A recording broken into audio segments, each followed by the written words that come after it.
नमस्कार। आप सबका हमारे चैनल ज्ञान द ट्रेजर पर स्वागत है।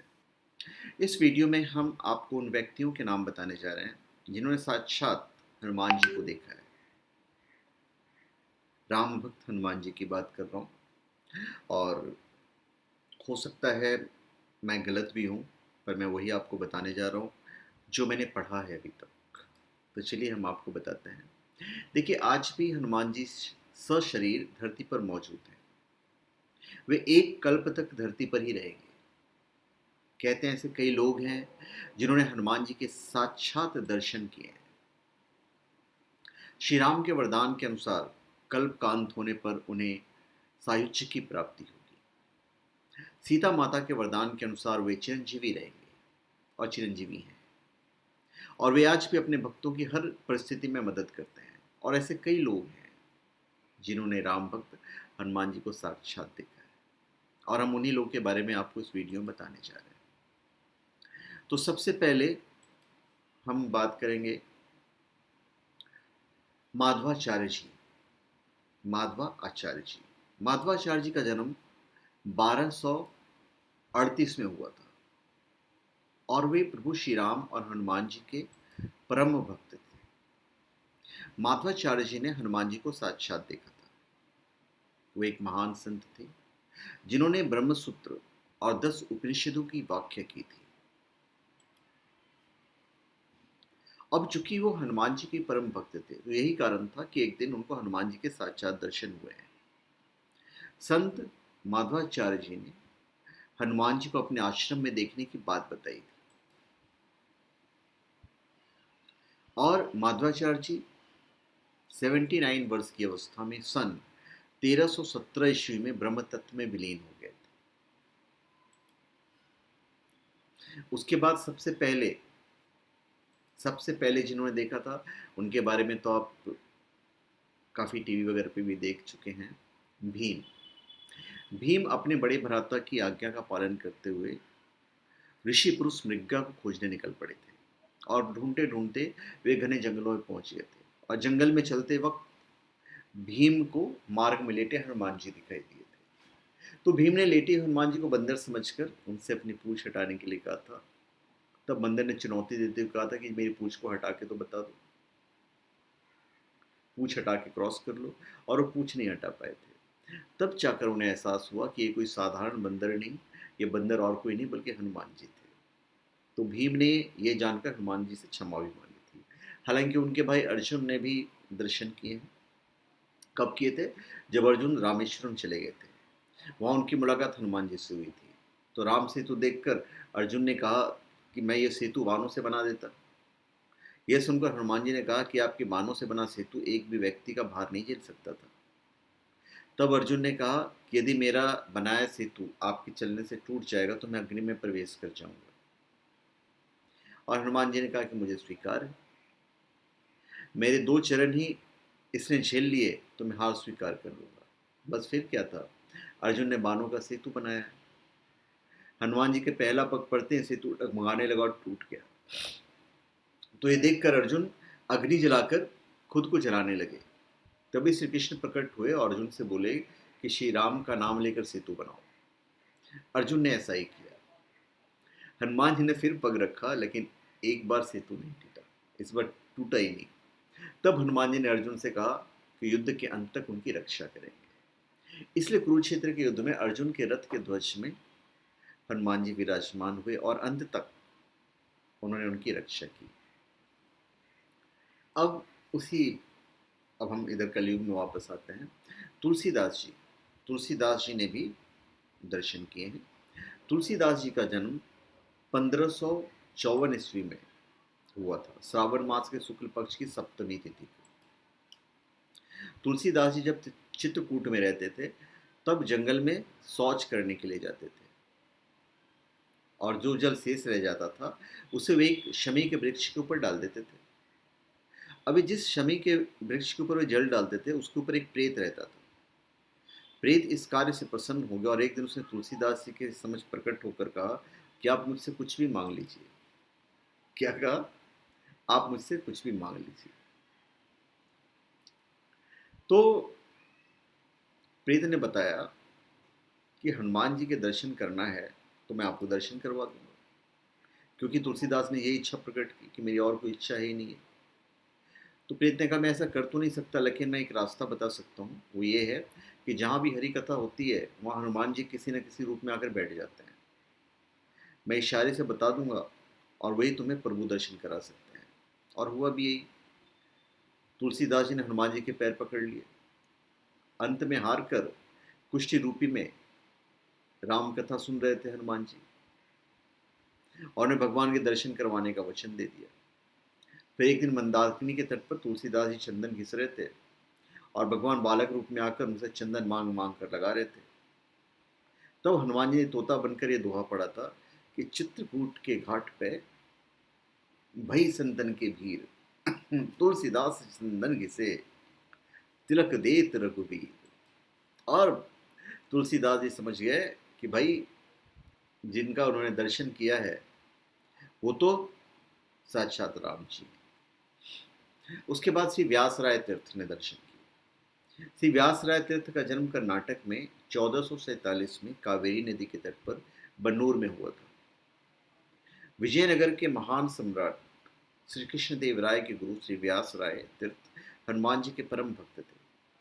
उन्होंने देश भर में घूमकर देश की रक्षा के लिए 732 वीर हनुमान मंदिर स्थापित किए, और उन्होंने श्री हनुमान जी पर प्रणव, नादिराई, मुक्का प्राणपतिराई और सद्गुण चरित लिखा है, जिसे आप पढ़ सकते हैं। उसके बाद समर्थ रामदास के बारे में भी कहा जाता है कि उन्होंने भी देखा है।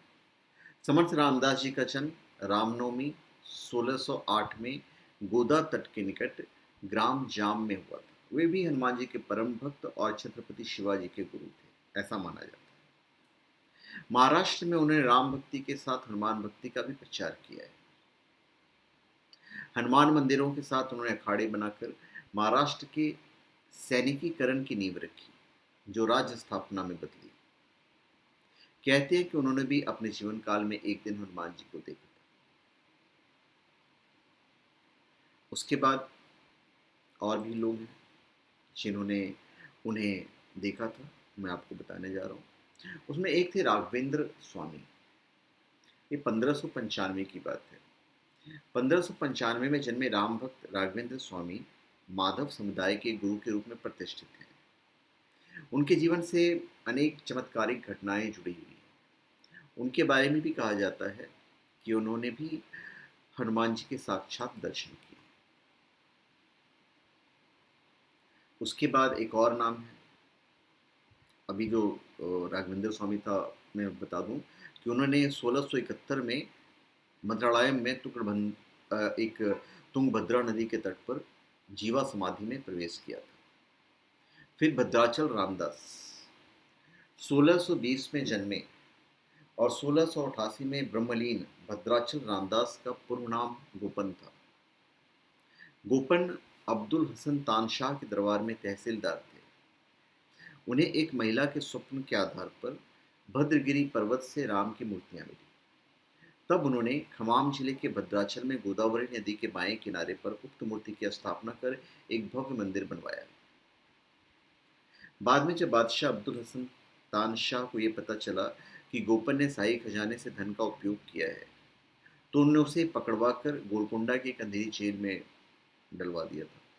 तो एकांत में भगवान राम और हनुमान के प्रति गोपन की भक्ति निर्विवाद थी, उसमें कोई विवाद का शक ही नहीं था। और ऐसा माना जाता है कि उनकी प्रार्थनाओं का जवाब जल्दी मिल गया जब भगवान राम ने तानशाह के सपने में दर्शन दिए और शाही खजाने से लिए गए धन को चुका दिया।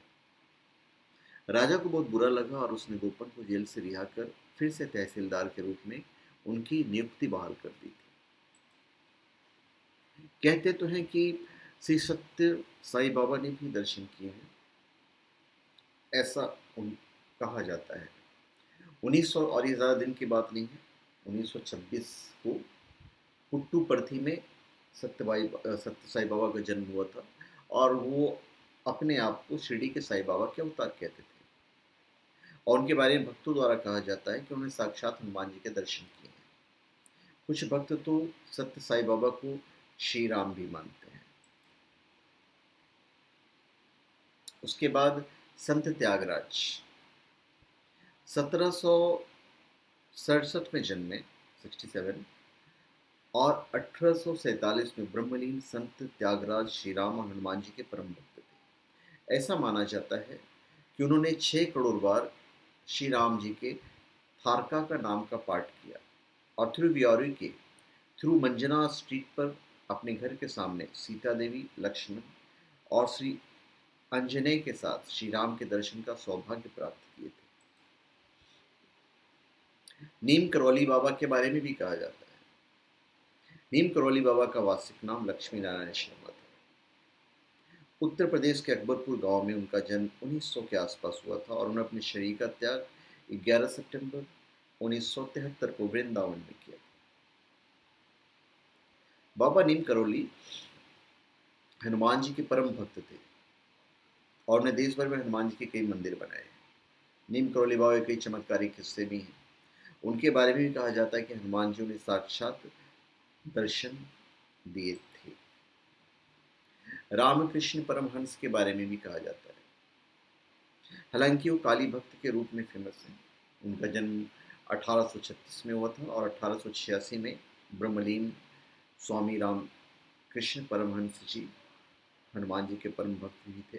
हालांकि उनकी प्रसिद्धि काली भक्त के रूप में थी क्योंकि मंदिर के पुजारी थे। कहते हैं कि श्री राम कृष्ण परमहंस ने हनुमान जी की भक्ति इस चरमता के साथ की थी कि उक्त भक्ति के चलते उनकी रीढ़ी में से लगभग एक पूंछ निकलने लगती थी, ऐसा कहा जाता है। दरअसल रामकृष्ण परमहंस ने धर्म के सभी मार्गों की पद्धति से भक्ति करके सत्य को जानने का कार्य किया था।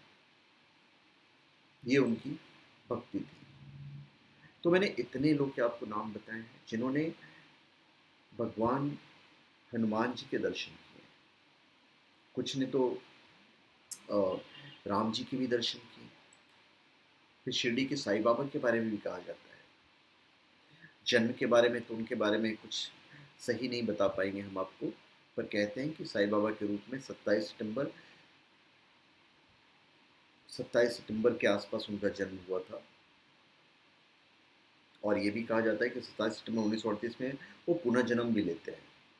ऐसा माना जाता है कि दत्तात्रेय के अवतार माने जाने वाले अक्कलकोट स्वामी महाराष्ट्र के मनमाड़ रेलवे स्टेशन से 16 किलोमीटर दूर पाथरी में श्री साईं बाबा के रूप में पुनः जन्म लेते हैं। तो जन्म के बारे में तो हम करेक्ट नहीं बता पाएंगे, पर कहा जाता है कि साईं बाबा प्रभु श्री राम हनुमान जी की भक्ति किया करते थे और उन्हें अपने अंतिम समय में राम विजय प्रकरण सुना और 1918 में उन्होंने देह त्याग दी। इसके कई प्रमाण हैं कि शिरडी के साईं बाबा हनुमान जी के भक्त थे। तो इतने सारे लोग के मैंने आपको नाम बताए हैं और ये मैंने जो आपको बताया है ये मैंने हमें सर्च करके किया, जो हमने किताबों में पढ़ी हैं, जो आर्टिकल्स में पढ़े हैं, मैंने उनके तथ्य पे ही मैंने आपको बताया है। तो धन्यवाद। आप सबका हमारे चैनल पर स्वागत है। आप हमारे चैनल पर सब्सक्राइब करें और अपने कमेंट दीजिए। धन्यवाद।